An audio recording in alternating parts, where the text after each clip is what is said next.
Gue bayangin dari setiap Rp100 uang negara, ada sekitar 3/4-nya yang masih rawan nyasar ke tempat yang salah. Serem kan? Itu potret nyata dari skor yang baru saja dirilis Lembaga Anti Korupsi Dunia untuk Indonesia. Tapi tunggu dulu, ada kabar baiknya juga kok. Pemerintah kita sekarang makin jago soal digital. Nah, jadi sebenarnya pemerintah kita ini lagi membaik atau memburuk sih? Yuk kita tuh kumpas bareng-bareng. Halo, nama saya Lukman Kadafi dan kali ini saya akan ajak kamu untuk ngobrolin sesuatu yang kedengarannya berat, tapi sebenarnya nyambung banget sama kehidupan kita sehari-hari. Governance atau tata kelola pemerintah yang baik, simpelnya begini, good governance itu soal bagaimana pemerintah menjalankan kekuasaannya, apakah terbuka, apakah bisa dipertanggungjawabkan, apakah rakyat dilibatkan, dan apakah semuanya berjalan efektif untuk melayani kita. Lembaga-lembaga di dunia seperti Bank Dunia dan PBB lewat UNDP juga pakai konsep ini untuk menilai kualitas sebuah negara. Nah, pertanyaannya sekarang, di titik manakah posisi Indonesia hari ini? Jadi begini, awal Februari 2026 kemarin, Transparansi Internasional merilis laporan tahunan mereka. Namanya Corruption Perfection Index, atau yang disebutnya Indeks Persepsi Korupsi tahun 2025. Dan jujur, hasilnya bikin kita perlu duduk lebih tegak. Skor Indonesia turun 3 poin dari 37 di tahun 2024 menjadi 34 di tahun 2025. Skalanya dari 0 sampai 100. Semakin dekat ke 0 artinya makin dianggap korupsi, dan semakin dekat ke 100 maka dianggap bersih.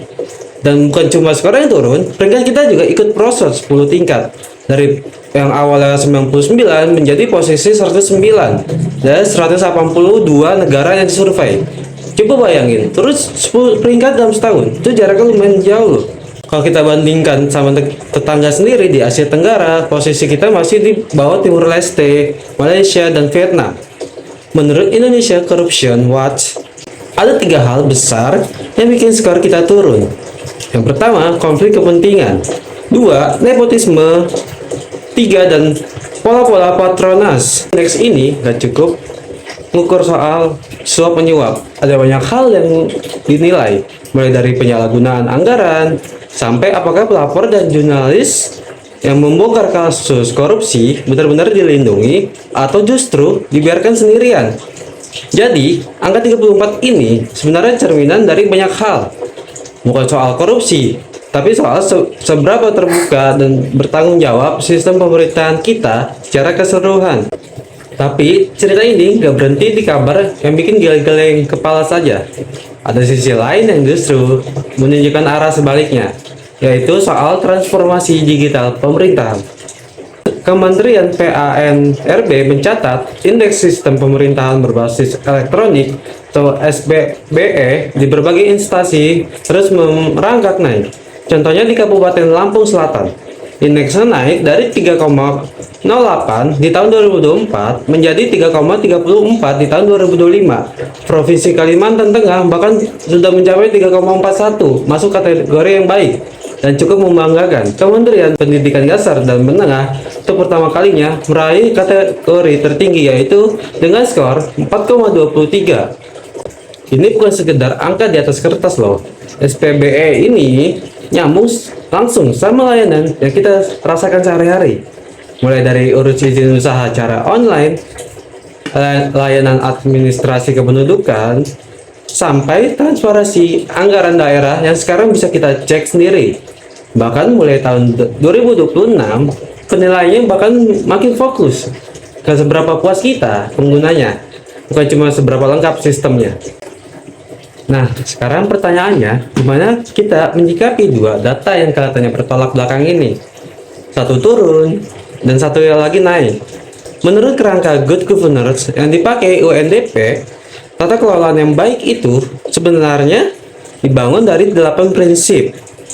Mulai dari partisipasi, kepastian hukum, transparansi, daya tanggap, orientasi konsensus, kesetaraan, efektivitas dan efisien, sampai akuntabilitas. Kalau kita lihat dari situ, data SPBE ini menunjukkan kita cukup kuat di sisi efektivitas dan daya tanggap.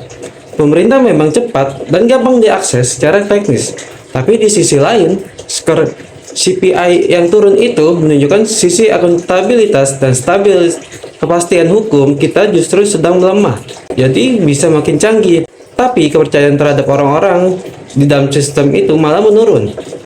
Dan menurut saya, ini pengingat penting bagi buat kita semua. Digitalisasi memang bikin segalanya lebih mudah, tapi itu bukan jaminan otomatis pemerintah jadi bersih. Good governance itu butuh dua-duanya jalan bareng. Teknologi yang baik sekaligus integritas yang kuat. Kalau salah satunya pincang, yang satunya nggak bakal cukup untuk menahannya. Jadi sudah baik belum sih pemerintah kita? Jujur, jawabannya masih setengah jalan. Kita melangkah maju dalam hal kecepatan dan kemudahan layanan publik, soal kejujuran dan pertanggungjawaban dalam penggunaan kekuasaan. Dan ini penting untuk diingat. Ini bukan cuma pekerjaan rumah para pejabat di luar sana. Partisipasi kita sebagai warga, sebagai mahasiswa, sebagai pemilih, itu juga bagian dari indikator good governance itu sendiri. Karena pada akhirnya, pemerintah yang baik itu nggak lahir dari sistem yang canggih doang, tapi dari pengawasan yang nggak pernah kita hentikan. Selama kita masih mau bertanya, mengecek, dan peduli, disitulah good governance sebenarnya sedang diperjuangkan. Saya Lukman Gaddafi, terima kasih sudah menyimak liputan ini sampai habis. Selamat malam.